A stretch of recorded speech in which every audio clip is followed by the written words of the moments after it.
Well, thank you very much for sticking with us. It's been an amazing conference, and all of the wonderful speakers. You've been a tough act to follow.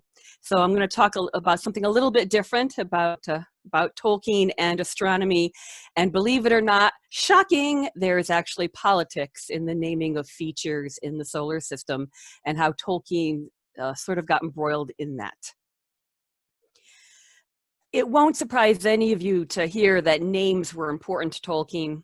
From his famous appropriation of Eärendil from Cynnewulf's Crist to his continued agonizing for consistent meaning of the root Ross and Elros, Turin's ironic self-description as Turambar, Master of Doom, and Aragorn's childhood name of Estelle, Hope, Tolkien names were not to be taken lightly. There are mythical, philological, cultural, and even political considerations, especially when you're talking about elves.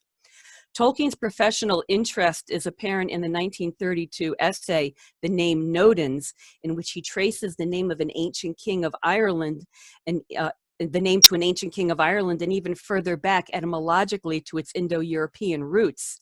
In a 1971 BBC interview, Tolkien offered, quote, "It gives me great pleasure, a good name." As I have described elsewhere, scientists from various disciplines have paid homage to their favorite author by naming discoveries after characters, places, and even the author himself. In astronomy, these include the crater Tolkien on the planet Mercury, the asteroids Bilbo, Tolkien, and Sauron, and the binary trans-Neptunian Kuiper Belt objects Manwe and Thorondor, and Varda and Ilmare. Despite the existence of dubious commercial enterprises promising to name a star after a loved one, the task of naming all extraterrestrial features is claimed by the International Astronomical Union, or IAU. The process has historically been fraught with politics. It is therefore not a trivial task to adapt names from Middle-earth to features on other worlds. Mythology and philology are frequently involved, something that would have pleased Tolkien. This talk will focus on several successes and 2 ongoing attempts to name such features in honor of Middle-earth. Now, prior to 1919, there was no international standardization of many astronomical names, including the constellations and the features on Mars and the Moon. The IAU was created in the wake of the Versailles Treaty. Its stated mission is, quote, to promote and safeguard the science of astronomy in all its aspects, including research, communication, education, and development through international cooperation, unquote. It currently has over 10,000 individual active members in 107 countries, with 82 countries listed as national members. Its activities include, quote, unambiguous astronomical nomenclature, unquote, noting that, quote, the IAU serves as the internationally recognized authority for assigning designations to celestial bodies and surface features on them, unquote. Past IAU General Secretary Thierry Montmorel admits that, quote, the role of the IAU in designations or nomenclature was never made official by international political organizations like the League of Nations or the United Nations. But I personally believe the role of the IAU in naming celestial objects is de facto sanctioned every 3 years at the General Assembly by the votes of the national representatives. The IAU's most infamous decision was the 2006 vote to adopt an official definition for an astronomical planet. The decision was necessitated by 2 factors: a preponderance of evidence collected since its 1930 discovery that Pluto was dissimilar in numerous ways from the other 8 classical planets, and the discovery of an increasing number of Pluto-like bodies beyond the orbit of Neptune. In a decision that has been publicly debated ever since, the IAU voted to reclassify Pluto as a dwarf planet. There is a minority population of scientists with a vested interest in overturning the new definition. Those involved with the discovery of Pluto-sized trans-Neptunian objects, which would then qualify for planethood, and the members of the New Horizons mission. When the unmanned probe was launched on January 19, 2006, its destination was the 9th planet. When it conducted its historic flyby on July 14, 2015, it changed our understanding of now dwarf planet Pluto and its moons. New Horizons principal investigator Alan Stern has been a particularly vociferous critic of the IAU definition. Now, in contrast with the planet definition controversy, the IAU has well-established set of rules for naming objects within our solar system, as well as their surface features. For example, the Working Group for Small Body Nomenclature approves the proposed names submitted by the discoverer of a minor planet. Here are the rules. All names must be 16 characters or less in length, preferably a single word, pronounceable in some language, so Elvish counts, and non-offensive. There are also restrictions concerning recent politicians and military leaders, and naming astronomical bodies after one's pet or your personal company are considered problematic. Now, it is clear that the names of the minor planets Bilbo and Tolkien certainly meet these basic criteria. But there are additional regulations for special populations of minor planets. For example, trans-Neptunian objects, or TNO, that are in stable orbital resonance are given mythological names associated with the underworld, whereas classical TNOs in stable orbits that are farther out are given mythological names associated with creation. And we can see examples of this with these Tolkienian names. An example, the first class is Manwe. And you might say, well, what does Manwe have to do with the underworld? Well, the official citation reads, quote, in J.R.R. Tolkien's mythology, Manwe is foremost among the deities who rule the world. Manwe takes special responsibility of the air and winds. He resides in the undying lands across the Western Ocean from Middle Earth. So apparently the IAU is okay with the undying lands being equal to the underworld. Now compare this with the classical TNO Varda, whose citation highlights her creative powers. Quote, in J.R.R. Tolkien's mythology, Varda is the queen of the stars, the star kindler. She is the deity who, prior to the birth of the first humans, created the stars and constellations, unquote. In addition, some names are selected due to a deep philosophical or philological connection, as in the case of the minor planet Sauron. The official citation notes that, quote, due to Sauron's warlike nature, a Mars-crossing minor planet was chosen to receive his name. Mars, of course, being the planet named after the god of war. There are also general rules and conventions. For example, that nomenclature should be, quote, simple, clear, and unambiguous. And accessible and authoritative sources are required for adoptive names. Remember that. Authoritative sources. Now, if you want to name a feature, there's a form that you have to go online and you have to fill out. The feature name request form notes that it is, quote, preferable to use a source that has already been established as one of these authoritative sources. Now, you might say, what are the current authoritative sources that the IAU considers when naming features after Tolkien? There are two. The main source is Robert Foster's 1978, The Complete Guide to Middle-earth, and the secondary authoritative source is The Fellowship of the Ring. And there is only one feature that I can find for whom the citation is actually out of The Fellowship of the Ring. The rest of them are out of Foster's book. The naming of that last feature is a boulder, and it is called Thorandor Saxum on the minor planet Bennu. And you might think, well, why is there a boulder named Thorandor on a minor planet named Bennu?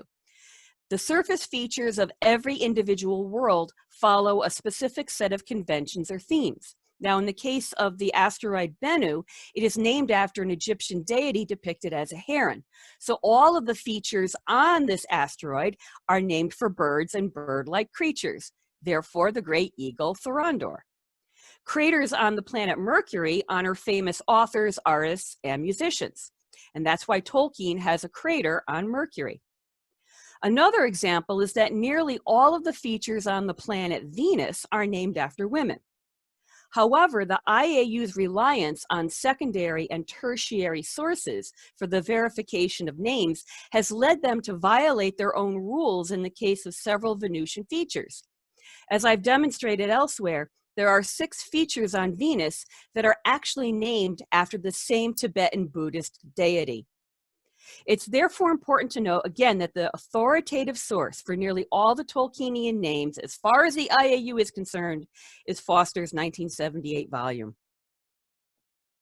So let's look at some places where they've named features after Tolkien and Tolkienian characters. As a gas giant planet, Saturn has no solid surface, and therefore it has no named surface features. But each of its moons has a different naming theme. For example, the features on Tethys are named after characters and locations in Homer's Odyssey, and on Enceladus for those in Burton's Arabian Nights. Titan, the largest moon, is only slightly smaller than the planet Mercury, and plays host to numerous types of terrain. It was therefore appropriate to define separate themes by type of feature. Along with features named for the planets in Frank Herbert's Dune series and characters from Isaac Asimov's Foundation series, mountains, called montes, are named for mountains of Middle-earth, and colles, which are small hills, are named for characters in Middle-earth. There are currently 13 mountains or mountain ranges that have been officially approved on Titan after Tolkienian mountains by the IAU.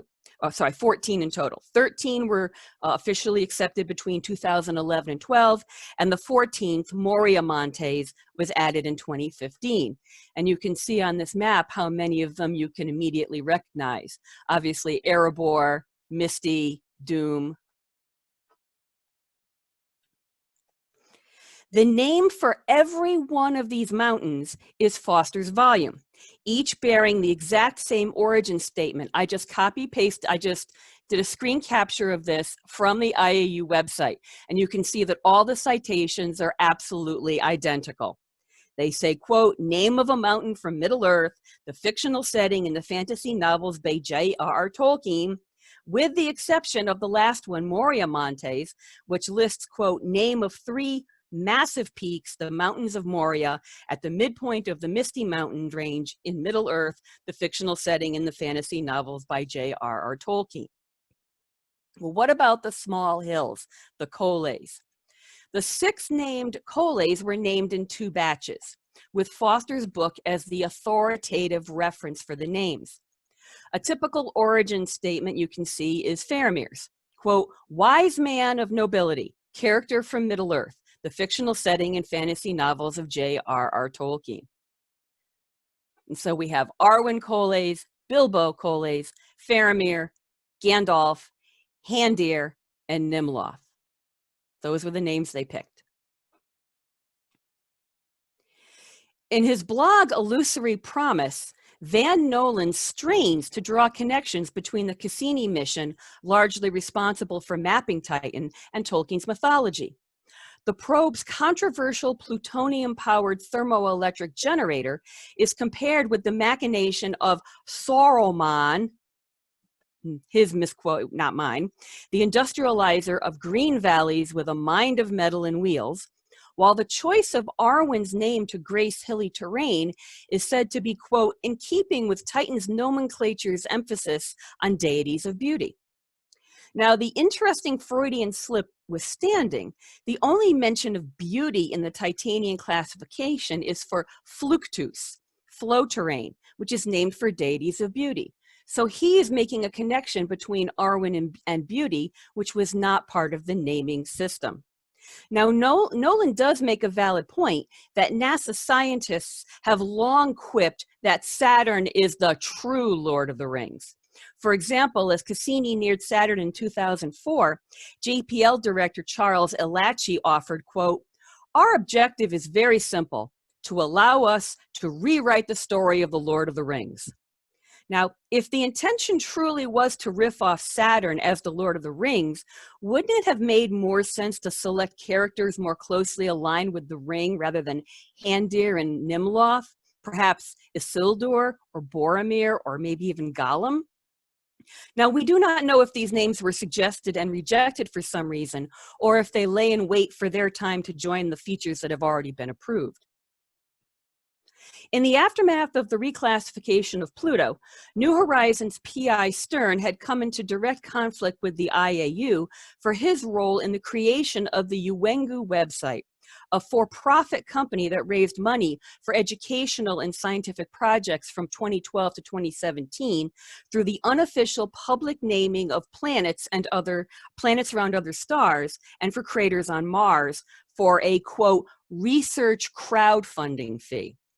Comments by Yuwengu co-founder Doug Griffith that called the IAU a self-licking ice cream cone certainly were not helpful in the politics. However, in the wake of the tense back and forth between these two entities, the IAU did solicit the input of the public in voting on names for the potential features on Pluto and its largest moon, Charon, before New Horizons arrived at the dwarf planetary system.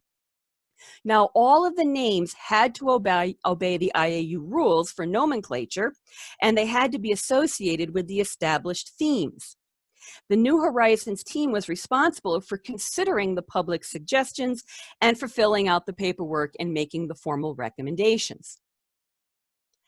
In keeping with previous planetary naming traditions, the general theme for Pluto plays upon the deity's classical role as god of the underworld, while ancillary themes acknowledge the history of the discovery of Pluto and its moons.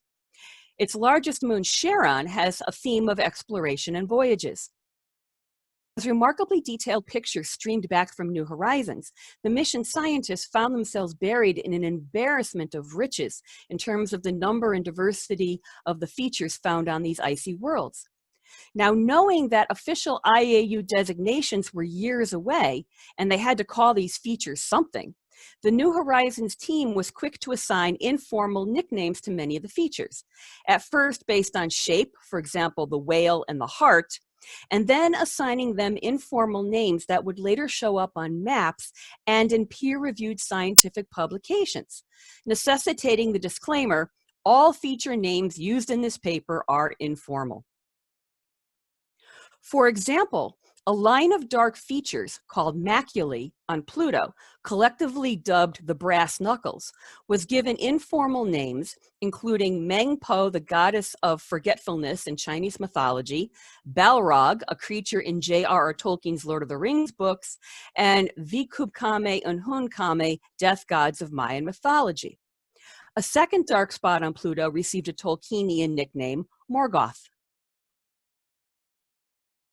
Charon's theme of exploration and voyage became a playground for the New Horizons team, with informal names such as Kirk, Sulu, Serenity, Nostromo, and Tardis popping up on the first maps, also with the requisite disclaimers of informality. The largest and most surprising feature on Charon was its dark red North Polar ice cap, quickly christened Mordor Macula. To say that the informal name took off would be an understatement.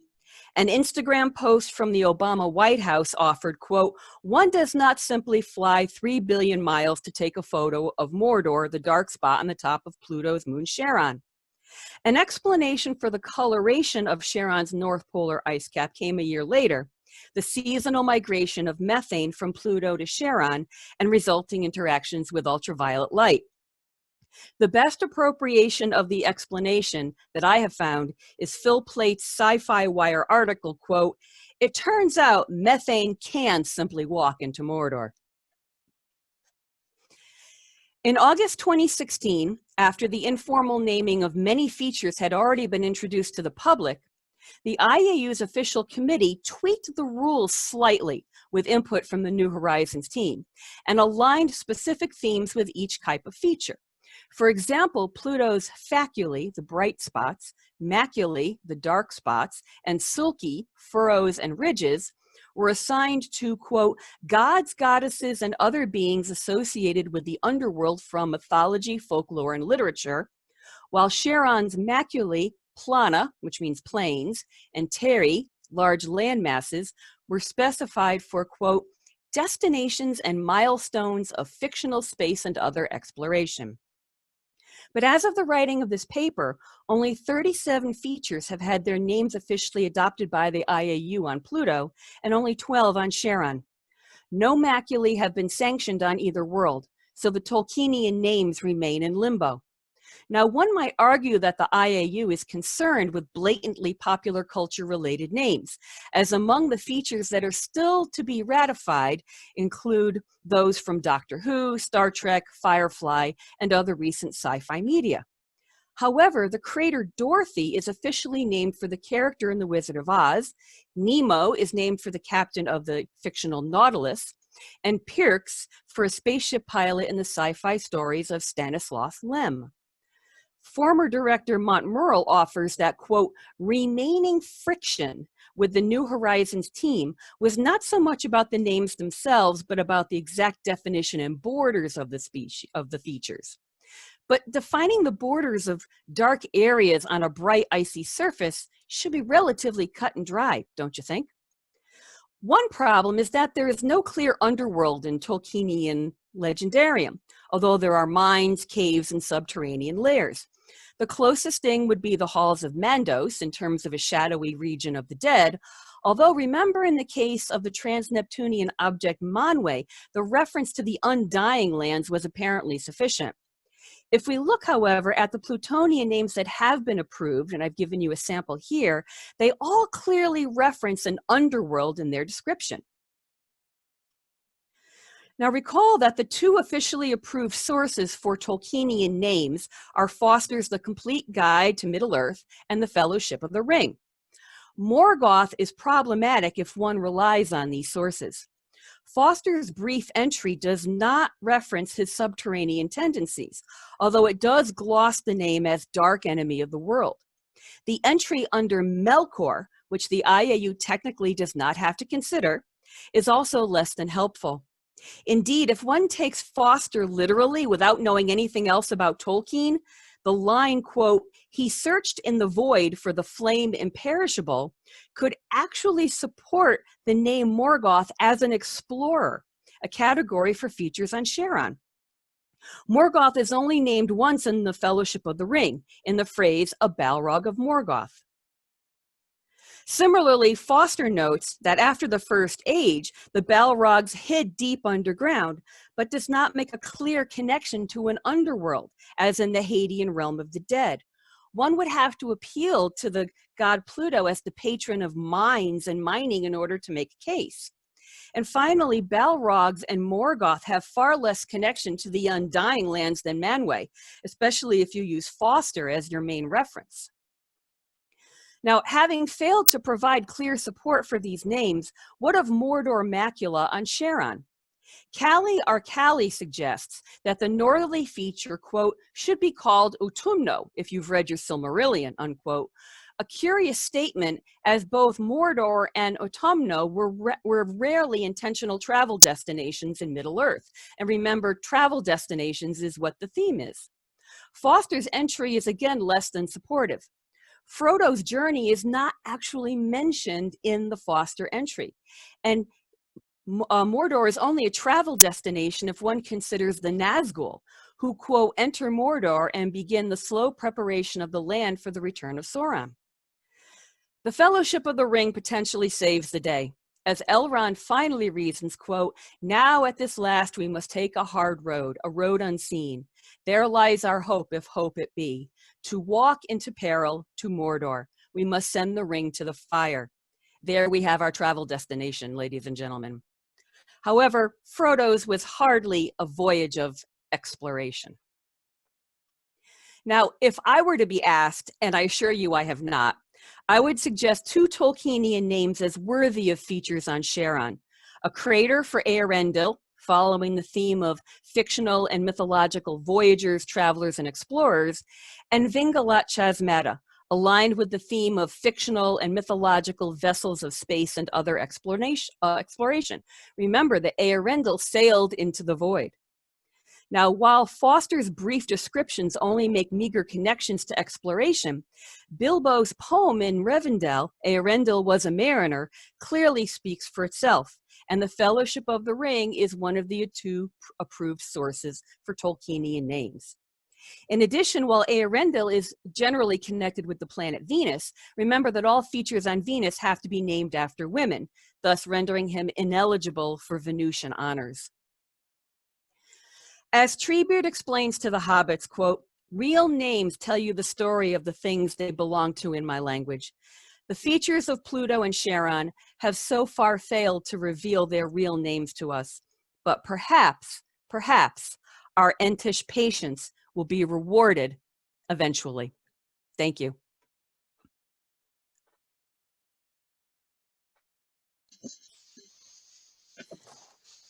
Thank you so much, Kristine. An incredible foray of how Tolkien. We've heard papers about how Tolkien has created art and has been adapted into art, but to see how Tolkien has been used in real life to apply to our knowledge of the universe is absolutely fascinating. Thank you so much for sharing that, and also as the final paper, thank you very much for rounding off in that manner. I'd like to obviously now open up for questions. So if you have a question, last time I'm going to say this. You've done a great job, Will. Will, you've done a great job. Oh, thank you. Please raise your hand if you'd like to ask Kristine a verbal question, or if you would like to handwrite one, then please use the Q&A. Please do not use the chat because there are just too many posts. We can't keep up. So, okay, right. So the first one is from Valley. So, my husband, a lifelong Tolkien fan and planetary astronomer, who is sitting next to her, is on the process of waiting for the numbering of a series of trans-Neptunial objects he discovered, so he'll have priority in naming rights. Besides the use of a reputable source, any other special recommendations for proposing Tolkien's name in such process? Does he need special permission from the Tolkien estate or society for this? Well, you are not supposed to use names that are trademarked. So that is one of the sub rules that you need to look at. So that would be a question for the Tolkienian estate lawyers in the house as to what exactly has been trademarked in terms of names. But other than that, there would be no permissions need to be asked. I think that anything in Tolkien, it's not offensive. It's pronounceable in some language. 16 characters or less, preferably one word. Follow the rules. And for trans-Neptunian objects, remember that there are various rules based upon what their orbit is. So whether it's an underworld or a god of creation, I think we could probably put a bunch of the Vala in. The Valar can fit in there somewhere.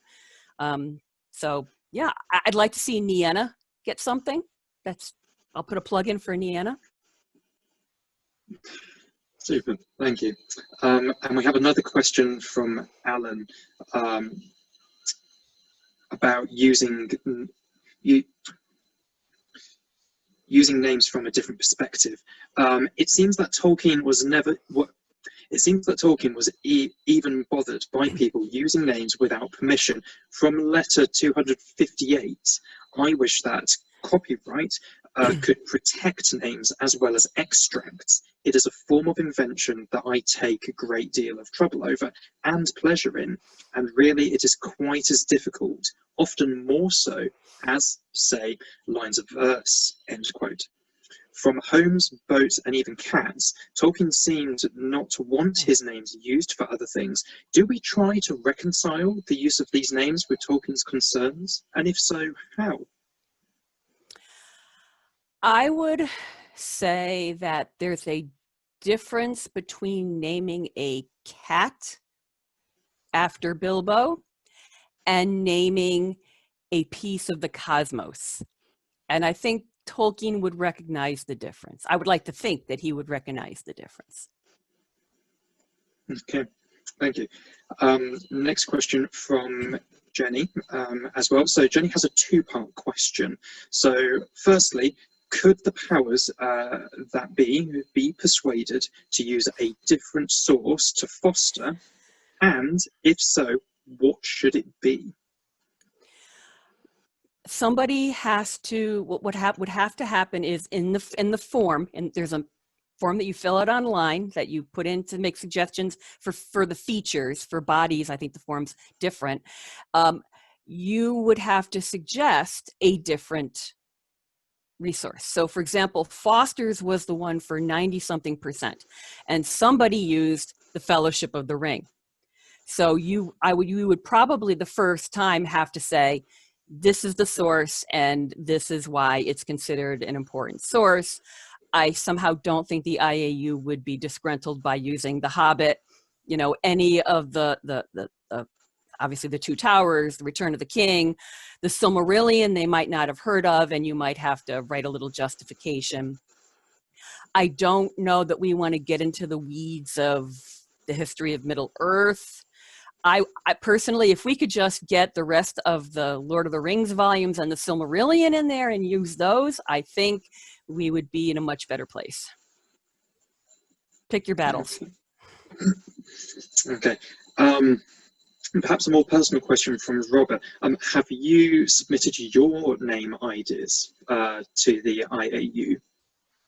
I have not, because the form that I showed you is just the justification of the name. There's the top part of the form where, and these are for features on various worlds. You have to justify why the feature itself deserves names, because they get people all the time who want to name little itty bitty teeny craters on things that nobody cares about. So there's a whole bunch more paperwork one would have to do that. For people who have actually discovered other worlds like trans-Neptunian objects, those all need names. So that's, I think, where we should put a lot of our effort into doing that. I mean, I do appreciate that the New Horizons team has put forth some of these names. I do wonder if some of the back and forth politics and baggage between Alan Stern and the IAU has gotten in the way. I don't know, but so I hope that the politics doesn't get in the way and we can get some of those Tolkien names on Pluto and Charon going forward. Okay. But individual bodies, people who discover individual bodies really do have naming rights within the criteria. Okay, and we have one final question before we finish off today. So a question from Gio. One question.